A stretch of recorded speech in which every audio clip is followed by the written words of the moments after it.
fundamental movement skills or motor skill development to have an understanding of is movement awareness. So this is the abilities required to conceptualise and form an effective response to sensory information that is required to perform a specific motor task. Okay, so these kind of key areas are needed when we take part in physical activity, when we actually develop these key basic movement skills, and when we progress into playing sport. So having an understanding of body awareness, whether that's spatial awareness, so what, the space around us and where we're playing. We all know when we're working with little kids, if you ask them to stay within a set area of space or stand on a certain spot, they're not aware of that spatial development yet, and it's really important as coaches that we develop this.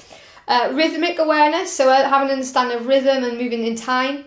Direction awareness, so this, my prime example for this, I've seen it a million times. We've got a group of 4-year-olds all playing a game of football, and they're not quite sure yet of the direction of play. And we always see it, the kid scores in the wrong end. So it's having an awareness of direction of play, especially needed in things like team sports. Visual awareness, this is having sight and vision, but also developing good hand-eye coordination. Temporal awareness, so this is awareness of passage of time, and basically is an essential ingredient for judging pacement and a sense of rhythm. Auditory, obviously it's linked to sounds and being able to understand communication. And then the final one is tactile, so that's obviously the feeling and the awareness of feelings. So concentrating on this movement awareness, it's important to adopt an approach that helps to develop a movement framework. So there's 4 areas to consider within this framework. There's body awareness, spatial awareness, effort and relationships. So body awareness consists of body parts, shapes, non-locomotor actions and supports. Spatial awareness involves locations, directions, levels, pathways and extensions. Effort involves the time, the force and the flow. And relationships basically looks at body parts, objects and people. So I'm now going to go on to explain in more detail what each of these 4 areas consists of. So firstly, body awareness. Children from preschool to early years have little awareness of their bodies and what they're doing as they move. So early teaching and coaching should concentrate on the children being able to name and identify parts of the body and becoming aware of their bodies as they're moving and taking part in sport. Forming different shapes through things such as dance and gymnastics are really good vehicles to develop this body awareness. Spatial awareness. Okay, so since all movements make up space, children should be aware of their bodies in that space. This is self-space. As they move around and engage in different activities, in different situations, they also need to understand the space around them. This is the general space. So having the spatial awareness and understanding the space that we're working in, and distance and so forth, is really crucial. So this is a key reason why we shouldn't put children in full-sided games, because they haven't actually developed the awareness of general space sufficient to know where to move around on the court or pitch. So when we're working with small groups or younger children, we should be using smaller spaces so they get familiar with this zoning and use of space. Children also need to develop an understanding of space and movement within the space. There are 3 key areas within this. Firstly, there's directions. There's 6 directions that people can move within the space. So this could be upwards, downwards, left, right, backwards and forwards. Okay, so if you think of a group of 4-year-olds, do they know the left from the right yet? So can we use sport and physical activity to help develop their directional awareness of how to move forwards, how to move backwards, how to move up, how to move down, how to move right and left and so forth.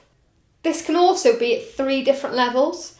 So this could be performing at shoulder height, mid and low height, or low height in terms of below the knees. And they're the 3 different levels of space that need to also be aware of. So, when we're coaching and working in sport, we say to, kids, throw the ball at shoulder height. So until they've developed that awareness of these different areas of space within their body, within the space, we can also need to, develop this through physical activity with young children. And then the final one is pathways of movement within the space. So it's developing, when we do activities, it's teaching them what, a straight line is, teaching them what a curved run is, teaching them what zigzagging is, moving through space. And we do this, often you'll do it anyway through playing games such as tag and so forth in terms of that zigzag. But actually, can we develop that curved run? Can we get them to run in straight lines? Okay, the 3rd area, effort. This is basically how the body moves. So for example, an elite performer is an maybe effortless compared to a toddler. So where a toddler's movement involves sustained effort to complete the movements. So 3 elements to consider with an effort is time.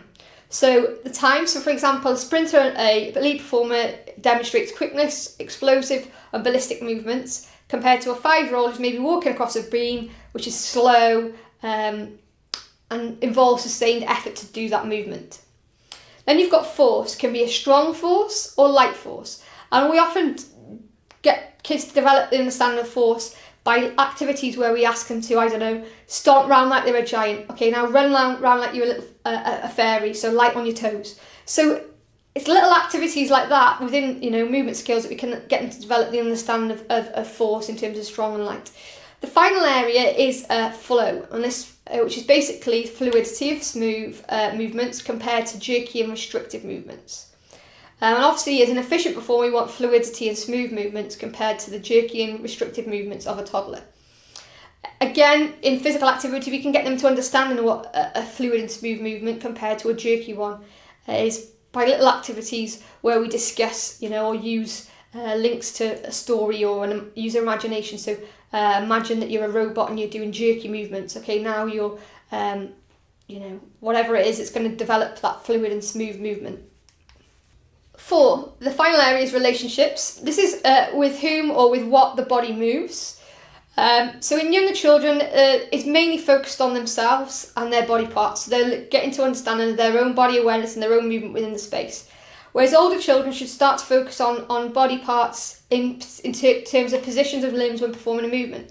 So when I'm working with young kids, I'm developing, a throwing technique. So I'm asking the kids to work through that throwing technique. I may ask them to, give them some key teaching points but their general awareness of their body is through the whole movement.